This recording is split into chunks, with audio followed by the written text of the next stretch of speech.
So today I want to quickly address the issue of South Africans once again being labeled xenophobic, Afrophobic, etc., etc. And I just want to tell you that South Africa and South Africans are probably the only country that loves African countries. Hi guys, welcome back to Ijoba TV. So in this mind-blowing video, you will hear how South Africa loves other African country. Listen to this beautiful lady of South Africa. And now, because of the new law that South Africa have applied to their country, people are now seeing them as if they are wicked, but they are not. Yes. Thank you to my returning subscribers. Thank you to everybody who turned into my channel. Please watch this video and hear what this lady is saying. Feel free to drop your opinion. I will be right back. Only one. And here's why. The myth that South Africans are xenophobic is just a way of making people who are doing the wrong things feel comfortable with getting away with it.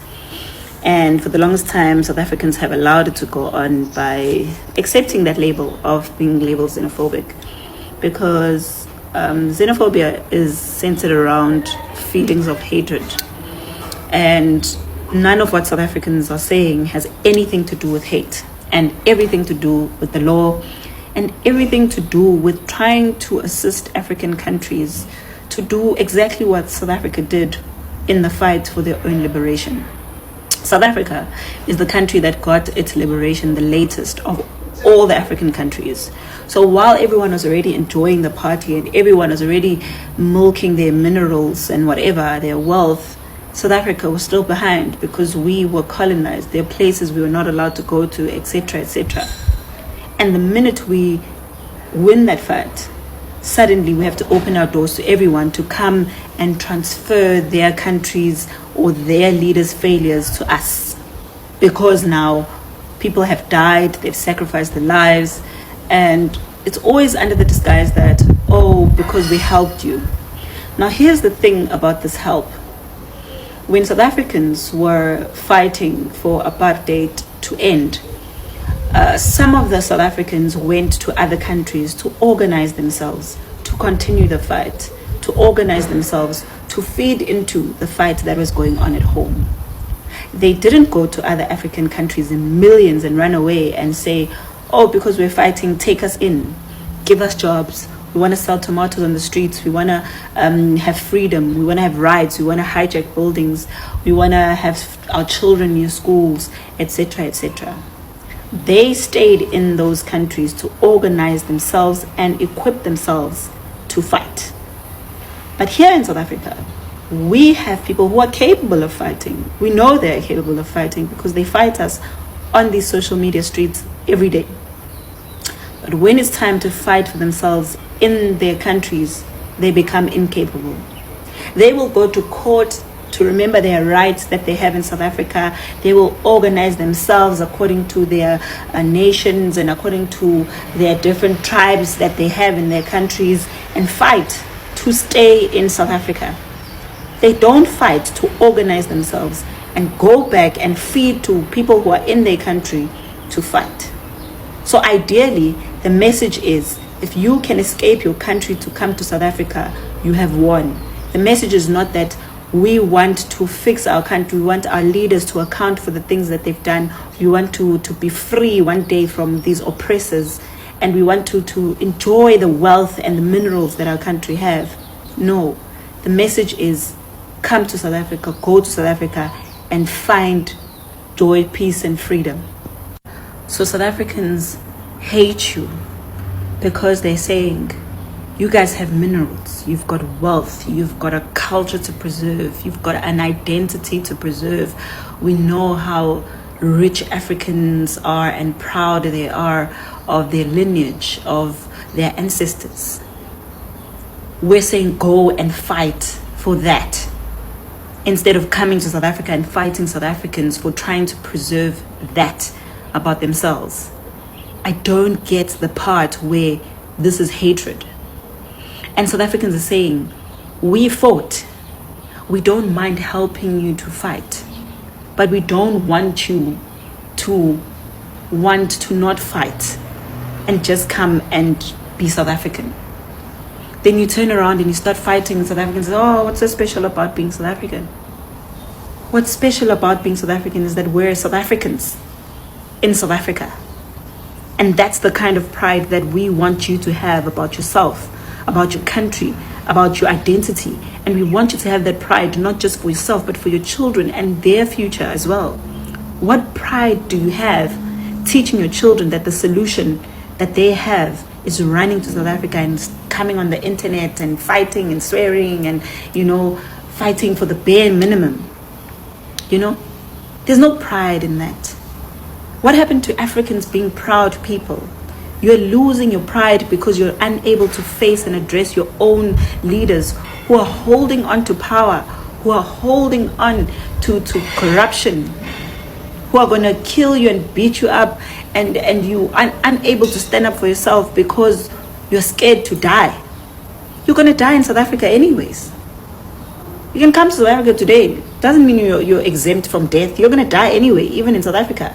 But at least have a death that has some pride in it. You can't be glorifying things like, taking South Africans to court and having NGOs and NPOs fighting with you. Because at the end of the day, they're fighting with you to stay here so that they can continue to milk in your country. Who's going to fight for those minerals and that wealth that you have in your countries if you are coming here?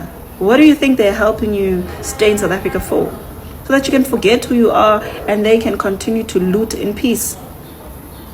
And we know that the only reason that our South African leaders are allowing this to happen is because some of them, a majority of them who are so-called fighters, are now very wealthy by owning mines in other African countries, and that's why they're not going to fight and fight for South Africans, because they know very well that they're beneficiaries of that same system that enabled them to have mines all over.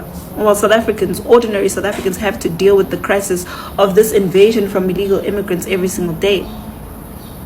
But I'm saying to you, it's going to get worse, because there'll be a time where South Africans do not even want to associate with people who are not South African, because we've been going through so much: the crime, the overcrowded buildings, the dirt, the loss of our identity, the way you make us feel small in our own country, the way you are rude, you are arrogant, and you are making it even more a problem for you to stay in South Africa. You're not helping the situation any much. These missionaries from the Church of Jesus Christ of Latter-day Saints are crazy nice. Hello! But the church community that they're going to... So I'm asking you guys, with politeness and with kindness in our hearts as South Africans, we love you. I'm sure that's what you want to hear. But can we love you in your country? Can we help you in your countries? Can you go and reclaim yourselves, your pride, your identity, who you are? Can you go and stand up to your leaders who are destroying your countries, who are enriching themselves with that wealth that should be shared amongst you guys as the people of that country? We are doing the same. We don't want to be like you. We don't want to run away to other countries one day. And that's why we're fighting so hard. We don't want to find ourselves so desperate that the only way we can survive is going to other people's countries and telling them that we're not going anywhere and swearing at them every day and fighting just for the bare minimum. That's not the kind of future we want for ourselves, and that's why we're fighting so hard. And I know some of you know that you're wrong, but you're not going to admit it because you are so scared of facing reality. You're so scared of organizing yourselves the same way you organize yourselves here in South Africa. Getting a South African identity document. Welcome back, guys, to Ijoma TV. If you have watched up to this moment, what do you think about what this our beautiful lady just explained about South Africans and other African countries? That the love they share and they show other African countries is not a joke. Not that these people hate other African countries, but some of these people refuse to understand what South Africans are trying to do. South Africans are saying that they don't need illegal foreigner, undocumented one. They should go back to their country because they are committing harms. Things that belongs to South Africa, let's say in the era of employment, But these illegal foreigners are the one doing it. Meanwhile, South African indigenous citizens, they are not doing anything. So they are using committing all manner of crime in South Africa, spoiling the country that was built and it is beautiful. Now they are spoiling it. So to me, I don't see it as wickedness. I don't see it as bad thing. If you want to travel to another man's country, try to stay there legally. Try to have a clean story so that it won't affect others. We have some people who are staying there that are good, some foreigners. Meanwhile, some other foreigners who are not good have already spoiled everything. That is why it's affecting so many people, both the good and the bad. So me, I understand what these people are trying to do so that they will not just spoil what they have suffered to build. Or what do you think? Share your opinion in the comment section.